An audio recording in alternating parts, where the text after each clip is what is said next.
Welcome back to the Munn Avenue Muse, brought to you by the Munn Avenue Press.com and Munn Avenue Press.com.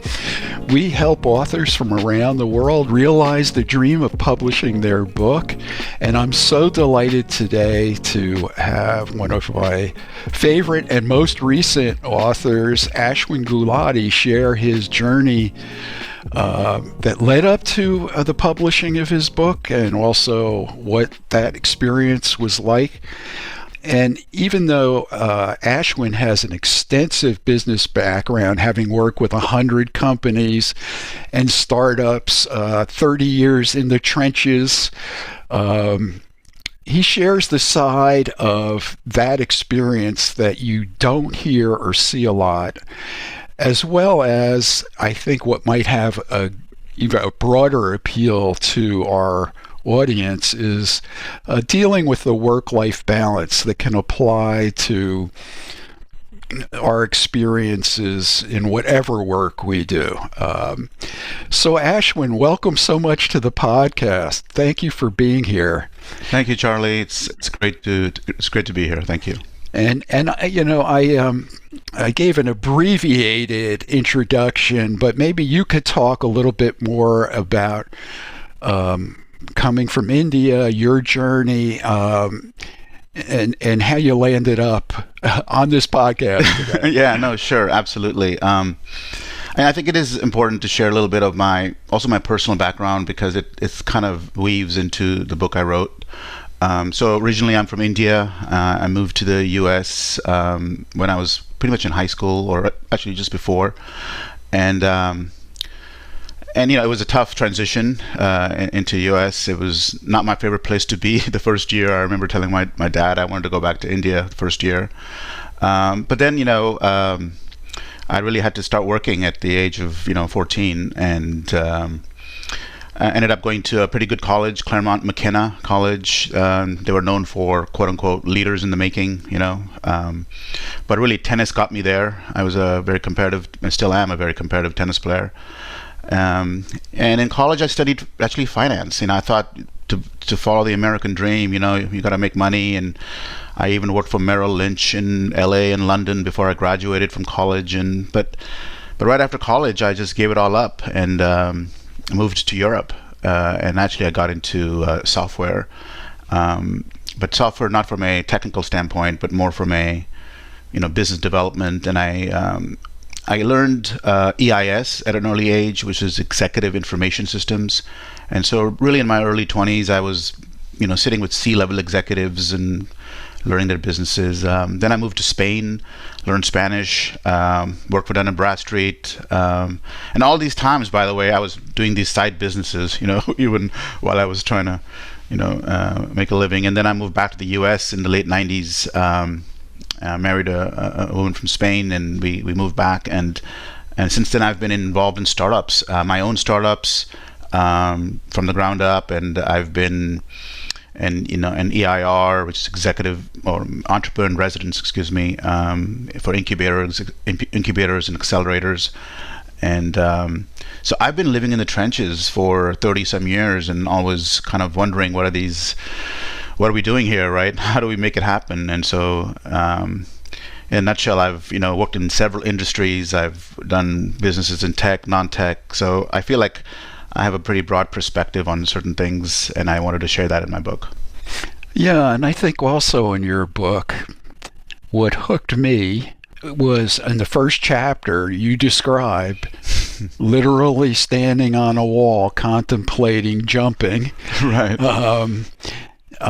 So share with us a little bit about the struggles and where that comes from, because you're not alone in that camp. Yeah. To talk a little bit about that. What I learned, and I think this is probably one of the essence of the book, is that when we talk about startups and business and success, our mind is always on business. It's like a business journey. What we have to do, get it from one milestone to the next, right? What I learned is what people don't talk about, which is it's more of an internal journey as well, and you ask yourself the real question of why you're really doing it. And honestly, it's a tough road. Everyone knows startups is really tough, right? Everyone knows that, but not many people talk about how it's tough personally, and what it takes, the toll it takes on you, your health, your family, your relationships, a lot of things. It kind of consumes you, right? And there's no real balance in it. So I think that one of the things I tried to do in the book was to merge the inner journey with the outer journey, and to see, how to find balance between the two. Yeah. Is it possible to work intensely at a startup and have a relatively normal life outside of the business? Is that possible? It really depends what kind of startup we're talking about, right? I'd say it is possible, but it's not easy to get there, especially if you're young, because startups are all consuming. But if you're using words like disruptive or game changing, or I'm going to change the world with this new innovation, then it's really, really consuming, and it's very, very hard to separate the two. What I learned, and I'm still learning this, which is that if you can find a way of working on the business instead of in the business, or working on the business more than you work in the business somehow, and find the formula for that. It could be money. You need more people, you need more support. I think that's the only way. If not, I believe it's, the whole 18-hour days is true. It can consume you, right? I mean, that's really part of the problem. But back to, I know you recently did an interview for NPR and talked a lot about the business aspect. Right. But I think what endears me to your book, and by the way, the name of the book is Soul Venture, and it is available on Amazon.com, soon to be available on BarnesandNoble.com and your local bookstores. The thing that brought me in was the personal journey. Right. And you have some very interesting, important characters in your book. So the two that come to mind are Rex, your dog, oh my God, and Mrs. Nelson. So can you talk a little bit about those two characters? Well, I don't know if we have enough time to talk about Rex. I mean, Rex is, there's some pictures of Rex in the book. He's a beautiful, beautiful dog.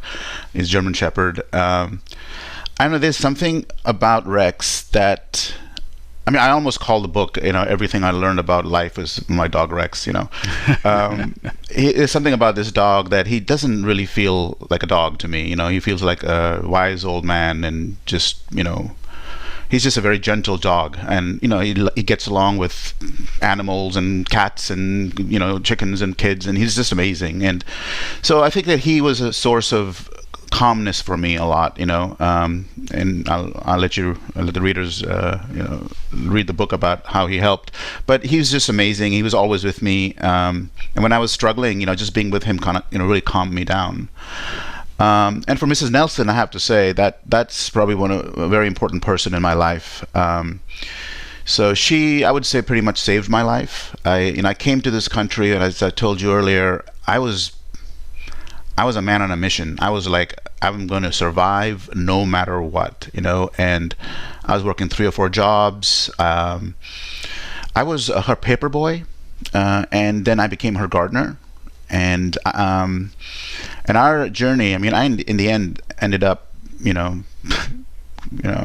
cremating her. We became family. She became the mother I never had, and I became the son that she never had. And it's a beautiful story. But her influence on me was profound, because I actually didn't know this when I first met her. I was just a young kid, but she's a very famous woman. You could look at her in Who's Who in America.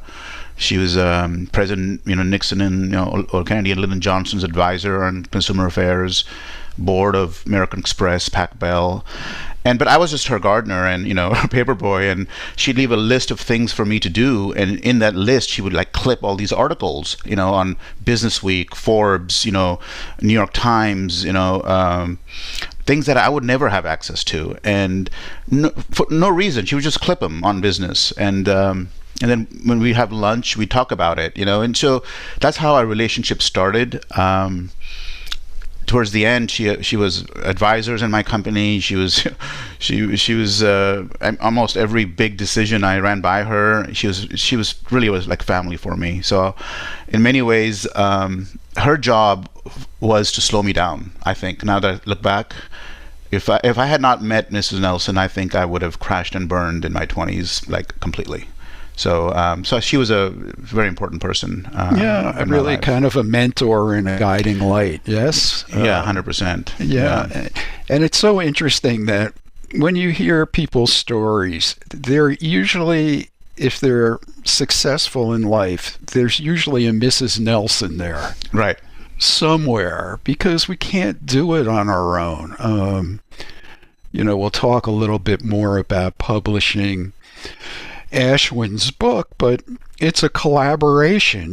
There's a lot of people involved to make anything really great happen. Right. And this is a great book. I highly recommend it to you. You don't have to be an entrepreneur, although you will gain a lot if you are. But if you're someone that's just really interested in the human struggle and the human journey told to you by somebody who's gone through all the highs and lows that it entails, and I believe come out the other end in a fairly positive way. I'm still standing, yes. It's great from that perspective. So and Ashwin, we had a lot of trouble, you and I, describing what genre this book fell in. You want to talk a little bit about what the challenge is there? Yeah, this is actually a very interesting topic, and I believe it's one of, if I was to just say it, I would say it's one of my innovation, which was that I went against what publishers told me. So just to give you a little background, before we met, I met with a lot of publishers, even hybrid publishers, and when they read my book, or they were like, "Oh, this is great, but these are two books. This is not one book." And I'm like, "What do you mean?" And I said, "Oh, well, there's a memoir book, and then there's a knowledge share book. Sure, you can have knowledge share and memoir and knowledge share." But you need to decide what genre it is. When you walk into a bookstore, you need to know what shelf it's going to go on. And I said, I'm not sure. I think I want to do something different. And so I still can't tell you, what genre it is, but I would say the high-level categories are, entrepreneurship, personal transformation, self-help. And I think that's really what I feel good about, is that I don't know if I got it right, but I think I've come as close as possible to actually weaving both the knowledge share and the memoir piece in one book. And I think that, in a way, is everyone that's read it. And I've asked that question. Even in the beta readings, I asked the question: do you think, is this a knowledge share book or a memoir? And almost everyone said that the weaving of the two is what made it special, really. So I think that was a very hard decision, but I'm glad I did it. But it took longer to get the book out, for sure. Yeah, and I think in doing that, and this sort of moves slightly to the side of this subject, but you took a lot of risks in writing this book. It's very vulnerable. You're putting yourself out there in a most honest way. I mean, I think what struck me is how, and this is an overused word, but how authentic your voice is in that book. I mean, here's somebody, who are sharing very personal experiences. Can you talk a little bit about what made you decide to write a book about this, and maybe how scary it was to do that? Yeah, there was this joke that I had with one of my advisors. Even like minutes before we were publishing it, I would say to her, "Should I publish it?" Like I was scared all the way through. I think, first of all, it was not like I had an inspiration to write this book. This book has been in me, I think, for a long, long time, probably 30 years. My first company was called Writer's Gems, okay? And the reason was I was trying to write a book, and I just couldn't get my thoughts and everything together. So I created a technology to like highlight, highlight the internet, like you highlight the textbook, or collect your thoughts, and obviously that was not a very sexy title for Silicon Valley, so it became eGems, and it was my first company. And so I've been a closet writer all my life, really. And you're right, it's very scary because I have this game face, in business. You have to have this, I'm the guy you need to call if you have a problem with startups. And I had to take that mask off and just say, guys, this is what's really going on. So the book's been out a week, and my friends are now reading it, and it's scary for sure, right? They're like, oh my God, is this Ashwin? Right? So I don't know if I answered your question, but it was it's been hard to balance the internal struggle to get the book out, knowing that what I'm writing is actually something that I believe is special and important, but I need to really put myself out there in order to really be honest about what I went through and what a lot of people go through, and people don't talk about it, because if they talked about it, then it would be kind of detrimental to the startup.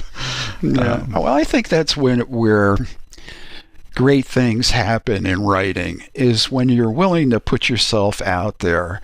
I mean, there's a couple of things I hear from other authors. Is like, one is, if someone is planning to write multiple books, should I hold back some things, and not put it in the first book? Right. Yeah. Which is a similar question.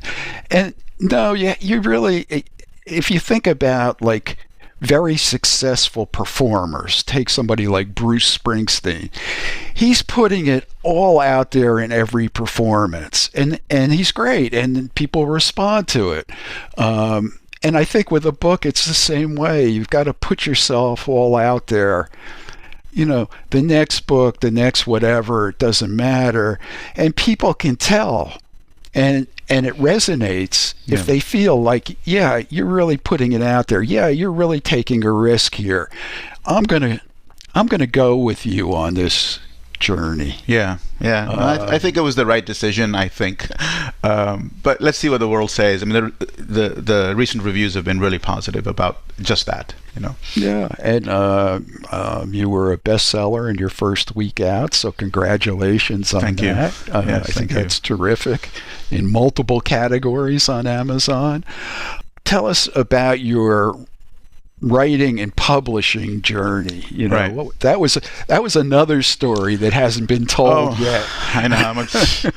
I could write a book on that, actually, on the publishing experience and writing experience. Well, as I said, this book has gone through many this actually, in a way, has a secret. It's kind of my second book. And the first book, I was just a little too scared to publish. It was it was 100% personal, and but I lifted a lot from that book. So for me, I don't consider myself. I mean, it's a good book. I don't consider myself a writer that just easily writes. Like comes out really easily. I'm more like I chip away at it. I chip away at the vision. I chip away at the thoughts that I have. And so it takes longer. It's like many more versions of a chapter than most people would do. But I feel like my ideas and thoughts are special. That I feel that I want to get it out, and sometimes getting on paper, it takes longer for me. And I do believe that the final title, and I went through like 5 or 6 titles, as you may recall, is really true, because it's not about just startups, right? It's about the culture. I'm writing about the startup culture, not about business. And so I think the writing process was long. It's taken. I thought this book was going to be published 2 years ago, right? But I think the time is right. Regarding publishing, so I went through first, I went the traditional route, and I said, hey, I'll get a publisher and big name, and I went through that dance, and I just, as a businessman, I couldn't make sense of it, honestly. And I was just like, wait, I don't understand. After I publish it, how are you going to help me? And so, I was in advanced discussions with publishers. Then I explored hybrid publishers. that's another category. Met with a lot of them, and then I realized that end of the day, this is my revelation. End of the day, no matter what you do, whether you go with a publisher or you go with a hybrid, you're actually self-publishing in a way, because you're responsible for your own book in the end, even after it's published. So I decided that I'm going to do it myself, get some help, and I was very lucky to find you, and try to meet the bar of a publisher, like a well-renowned publisher. And I had a pretty high bar, as you probably recall. And so I decided, what, I'm going to have to make an investment on that. I have to pay the money up front. But in the end of the day, I felt it also was, in line with my entrepreneurial spirit and my sort of what I'm talking about. So I made it into a startup and made it into that journey. And then met you, and I think that we really hit it off, and you actually read my book before taking me on, and then you've got a great team and great process. We had our ups and downs, and every project does, but I think in the end what came out was I think was a very great end product, right? And I would hope you would think, given your experience, the same. But obviously it's pretty fantastic. And the other thing, and this was, part of I think the advantage of doing it the way we did it is when you work with a large traditional publisher, you have inputs, but you don't have a final say on like how the cover comes out or how it looks. And you had a lot of specific ideas about your vision, both for the cover and also illustrations. There's a lot of beautiful illustrations in the book, and versions, because usually we will publish an ebook, a paperback, and a hardcover, and maybe an audio book. But in the case of Soul Venture, and you'll see when it becomes available on Barnes & Noble and the independent bookstores, but in addition to those three versions, there's a black and white version, a color version, there's dust-jacketed black and white, there's dust-jacketed color versions. So, and we call those, the dust-jacketed color version is really the special edition gift version of it. And then if you want to just get the story, you get the ebook. But I would recommend one of the print versions because the book feels good and looks good, and it's particularly nice in color because of all the interior design as well as the illustrations and so forth. So you can get that on Amazon.com right now, and probably by the time this episode is released, it'll be available at Barnes & Noble in the various iterations, and your local bookstore can order it too. So what's your goal for the book? What would you like to see happen with it? You've published it, it's out there. What's a good result for you? That's a tough question. I would say one of the reasons I actually wrote the book was also, and I know this sounds a little cliche, but it's really true. I've spent so much time with first-time entrepreneurs that, and especially I was like one of them back, decades ago, that I feel like there's so much that we think that we know. Like, I think the book would really help.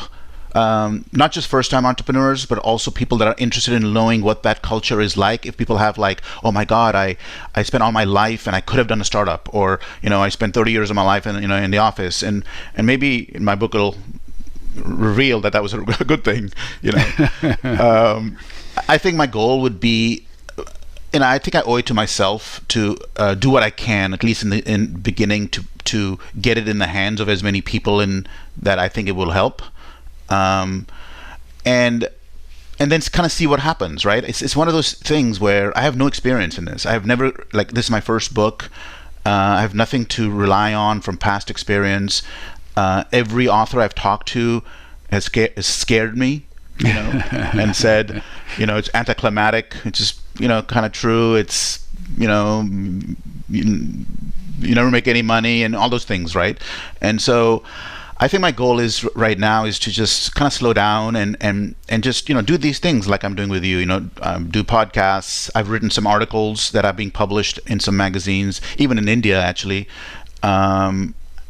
People are asking me to do some talks, so I'm just going to spread the word as much as I can, and that's kind of my number one goal right now, and then kind of see where that takes me, really. Yeah, and you mentioned, and it's true, I think that one of the best goals for any author, and from our first time we met, and I always ask authors the first time, usually the second and third times too, what their goals are. And I think the most sane goal for an author is, I want to be widely read. Now, yes, books can make money, but if you're going at it to pay the mortgage, not a great idea, because that could happen, but you can't bank on that happening.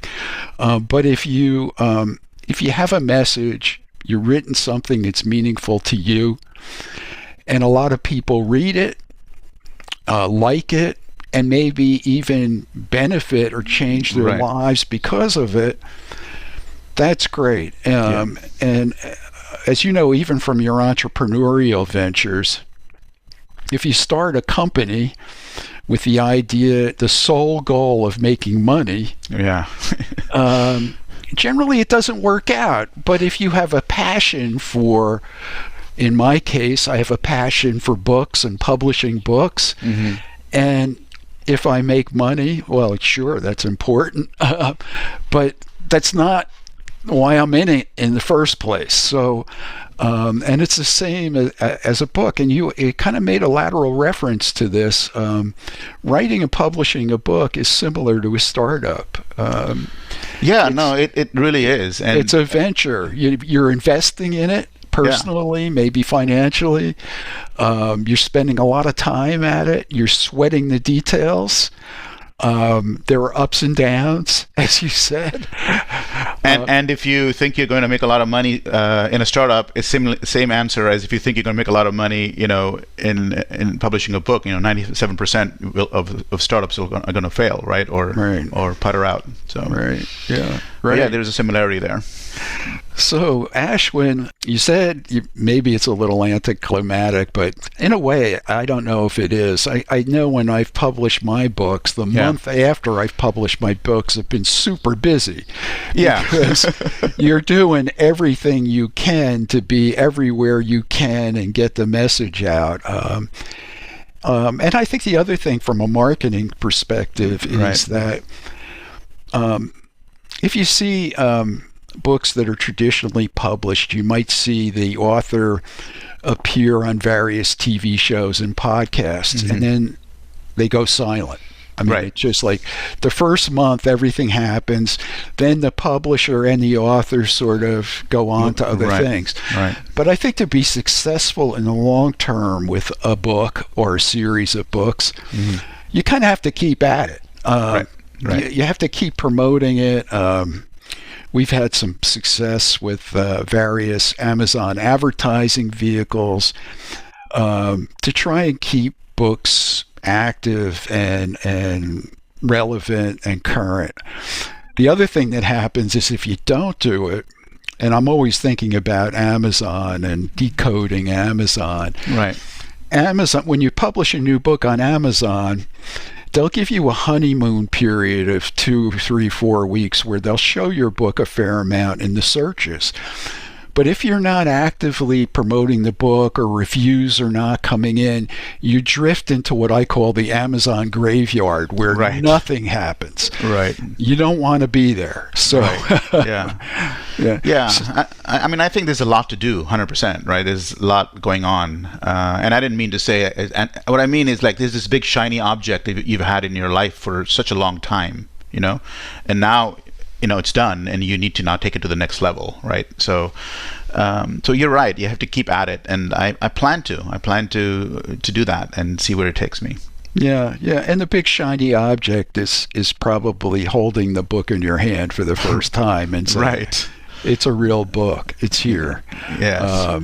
And so that is a milestone, and then it's on to the next step. And the idea, and I don't know that there are many people that still have this notion, but it used to be maybe 10 years ago that if I just publish the book, magic's going to happen and it's going to sell.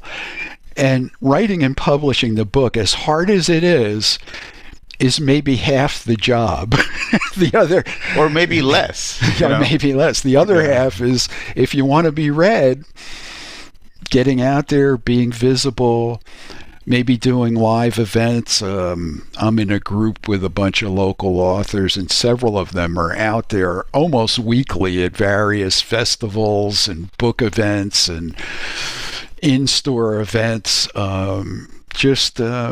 sharing their book, which is fun. It's fun to talk to readers. Yeah, it is fun. There's another parallel right there, right? In startups, there's a phrase in startups is, you don't say, build it and they will come, right? And it's the same that happens with inventors. They invent this product, and then the next thing they hope that it's going to put it out there and people are going to buy it. It's a very similar parallel to books. Yeah. You have to keep on at it. Right. And if you believe in it and your heart's in it, you find a way. Now you have to pick your spots because you can't do everything. But one thing about you, Ashwin, is you're extremely analytical and careful. And I know you've looked at every aspect of the book while we were publishing it and at the marketing aspect. So I'm sure you're going to be successful with it. You already are. So what's next for you? I know this is a hard question, but maybe you can share what your thoughts are at the moment.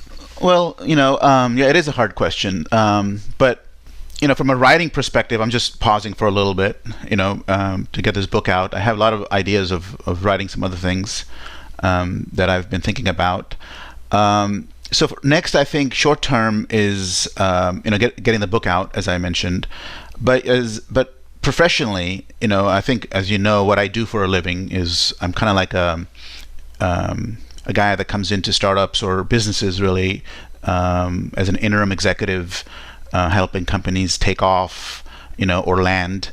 And I think what I'm going to do is, it's been all 100% business, right, up until now, and I'm just trying to see if I can do that exact same work, but also infuse some of the personal side of it, because I think a lot of the founders, even investors, family-owned businesses, I mean, the amount of turmoil they go through personally, between the parents and the children, it's not about business, right? It's a lot of personal stuff going on. So I'm trying to see how I incorporate that piece into the takeoff and landing piece, really. And I think that's something I've been thinking about, and I've worked on my website on that as well. So I think that's something I'm going to continue doing, and see how I can get those type of messages and services out. I think there's a real need for that, and yeah. I think actually it may even be kind of an emerging field in a sense that right. All along. I mean, your book exemplifies that. If you go to Amazon and you search on books on entrepreneurship, it's going to be, do this, right. do that, yeah. right? With a sole focus on the business.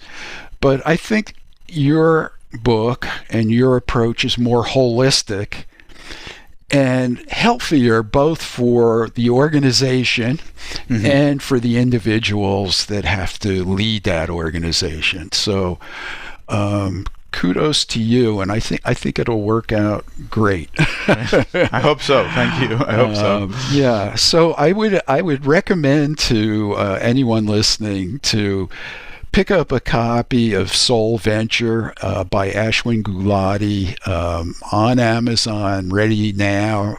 Probably by the time you hear this, it'll be on barnesandnoble.com and your local bookstores and websites around the world.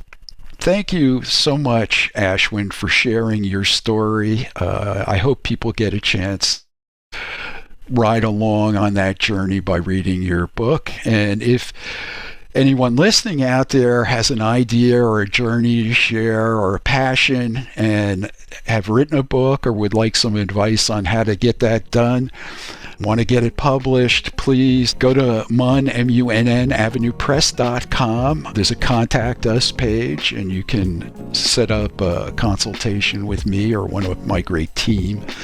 So this has been the Munn Avenue Press and munnavenuemuse.com podcast. Thanks again, Ashwin. Thank you, Charlie. Thanks for having me on.